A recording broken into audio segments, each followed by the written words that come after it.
How did your prep develop like in the league? Like, Yeah. how are you breaking down each day? Like on Monday, are you first, second down? Yeah, so run what's the and schedule pass look like? conflicts. Yeah. So like Monday was, Monday you come in, you get a workout, flush, watch the game from the night before and or day before, whatever, make your corrections. And then I'd always watch 2 first halves of the team that we were playing and just get like general feel. And I always feel like first halves were better because you got a feel for who they were. Right. So like think about like say we're watching the Titans and I watched the whole game. Maybe in the second half you guys are up big, and so now you guys are running the ball a little bit more. Maybe the pass game's not as aggressive. They're different than what they want to be coming out. Right. Versus in the first half, like your first 15, your first probably 25 plays are things that you guys have really thought about, your top concepts, stuff like that.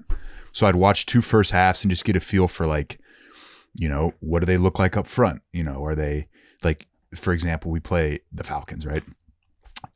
Alex Mack, like big, athletic, smart, rangy, really good player. I'm like, damn, I got my work cut out for this guy. And then you go, in the backfield, it was Tevin Coleman. He's like big, kind of a slasher, like one cut, wide zone type guy. Devontae Freeman is like a little bit of shake, good burst, could run, physical, not a real big guy, but gets lost and like is a firm, really good. I thought he was really good. And if he could speed you up, slow you down, run through you. And then you look on the outside, Austin Hooper was the tight end. And then it was like Roddy White and Julio Jones. You're like, all right, boom. So like, this is how they look up front. This is what they look like in the backfield. Like, we play the Falcons. You don't really need to watch Matt a whole lot because you got a really good feel for, we played him twice a year. Mm-hmm. He's Matt Ryan, like you don't need to take a ton of notes on that, but you get a feel for, all right, Kyle Shanahan, wide zone, shifts and motions. Yeah. They're going to try to get you in a compromised position. They want to run the ball to the bubble.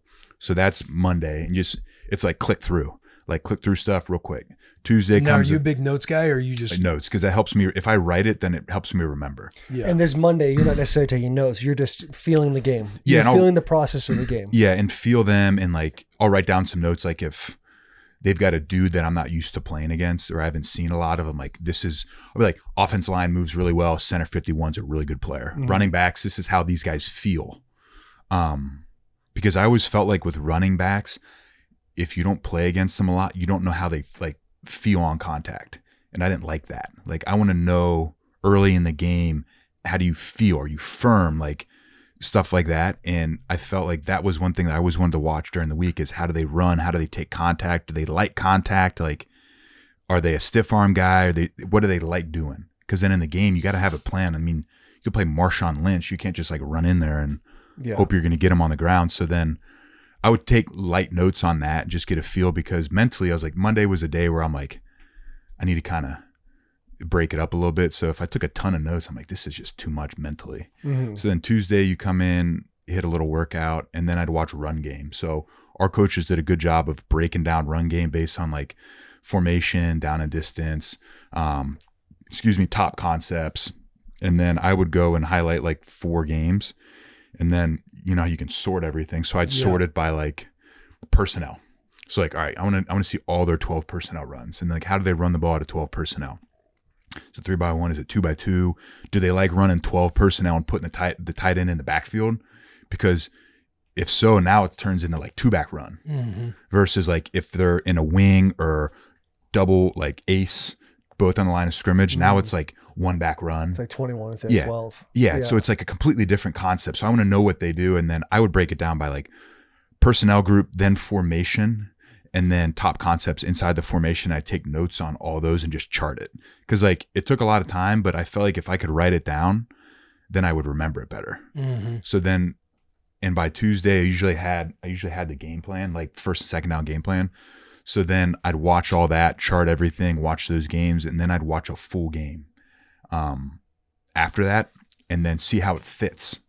So like, when do they run it? Like, when are they 11? When are they 12? What are they like doing out of 13? When do they do it in a game? And like, what's the game flow? And then I could call defenses within that, watching that game. So, 1st and 10, the first quarter, like, all right, I'm just gonna play cover 3. So line up in cover 3, see my over front, see where I got a line, see where rotation is, and then kind of go through it that way. And then, just kind of buzz through it like that. So then you get a feel for how they want to run the ball out of formations. You get a good feel for what they are. And then you see how it applies to the game and how they get to stuff. And then I can apply our first and second down game plan to that and just run through that. And then Wednesday after practice, I do the same thing, but with first and second down pass. So break it down the same way and see how the run game matches with pass game. What conflicts you could potentially be in. And then like you start to figure out like, are they a formation-based team in the sense of do they run plays and pass plays out of formations? So regardless of what the personnel is, like if it's 3-by-1 wing, they could run that at 11. They could run it at 12. They could run it at 13. They could run it at 10 if they wanted. But it's the same run concept. And they're just looking for the best matchup within personnel groupings that run that run play. Right. Or are they a personnel group team where in 11, these are their top 5 run concepts. And then in 12, they want to run this. And in 13, they start getting heavy. It's like short yardage. They're going to play 2 heavy, a wing and a backside tight end. And it's going to be like load power, counter OY, 3 poolers going somewhere. Or are they just, like I said, a formation-based team? So then as the week goes on, you get a feel for what this team wants to do, why they want to do it, how they get to it. Are they a shift motion team? Do they build sets? Because the only thing that matters in football is what's the final formation. Mm-hmm. So are they stagnant, or do they line up in 3-by-1 and then shift to 2-by-2 and then motion this guy across to 3-by-1? I don't care about any of that. I just want to know what's the final result. What's the final result of the formation is what I want to get to, and how do they do it? So when the game comes around, you're not like, oh, well, it's 3-by-1, but I didn't anticipate them getting to it. Like, no, I already knew that they're going to be a heavy shift, heavy motion. My brain's already turned on to it. So when they start to move guys, it's like, I've already prepared myself for this. Yeah. And then third down, you just watch it by, down the distance. Right. And then watch another game and see kind of how it all ties together. And then Friday was red zone and specials. So like if we were playing, Alvin Kamara, like we can get a lot of matchups one-on-one with him if we play man coverage. Like I don't like that matchup. Yeah, so coach, are we able to get the rat in the situation, or right, like stay in the box? And if I get put in a bad situation, I need to have a plan of attack of like, right. Does he like moving off a certain foot? How does he stem? Where does he get uncomfortable? Where's his move area out of the backfield? Where does he like going? And then so when you get in that situation, if it's man, you're like, all right, like he's a better athlete than me. He's going to probably make me miss a bunch. But like, here's my plan of attack that I've already thought about on Friday. So when it comes around in the game, you're like, all right, I'm good. Like, yeah, this is my plan of attack. And like, I feel good about it and I'm going to go attack him. And if it works, great. If not, like, I feel good about what I did going into the game. Yeah. Mm-hmm. How big of a role did the TV copy? Love TV copy. Yeah, the TV copy, is that where you found getting out on like their their verbiage. checks and their verbiage and stuff like that? So I would just watch like the all 22, and then anytime the quarterback comes to the line of scrimmage, you turn on the TV copy and see what you got to, everything that he says, you got to listen to it and write it down, and then you got to check it a few times. You know what I mean? Do you remember any teams that were changing their verbiage because they essentially knew that they were playing against you? No, if I didn't know a word, I never guessed. But like, you always have to. It's always just like it's like UNTD was probably like salt, pepper. Yeah, did I tell you that? Linebacker Briggs. Yeah, salt and pepper. So that was used in the Super Bowl, and I thought salt was left and pepper was right, because salt is an L and pepper was right. No, because they had. Well, I'm just thinking white, black. You got a white linebacker out there and a black linebacker out there. They had salt. Hey, you're white. Hey, they're gonna be blocking my ass. It looks like, hey, left. They're going left. And TD. Hey, what's crazy is I'm on the same page with you.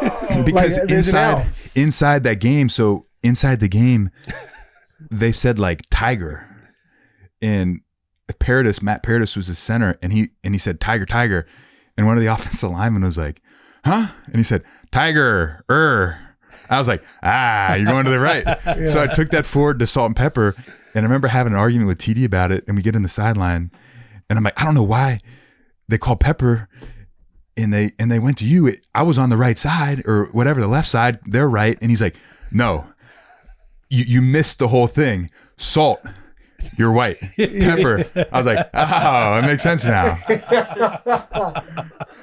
Even the craftiest of minds get caught. Oh my gosh, it was so funny, man. Dude, I mean, yeah, there's definitely like a crazy amount of you calling out those plays. Like, what do you think your batting percentage was on those? I think if you feel good about it, like I remember we played Tampa in 2015 and they had a toss play and it was Tulsa. Mm-hmm. And I remember it was a check they talked about. It was like on a third down maybe, and we were all mugged up. So Thomas and I were both mugged up. We had a safety mugged up. So we were, if they had a front side bunch. And so if you just down block, pin and pull, the off the ball defenders that are supposed to make the play are never going to get there. Mm-hmm. It's like throwing a screen out of a mug look, like a wide receiver screen. And I remember he gets there and Jameis comes up and looks around and he's like, all right, we got double mug.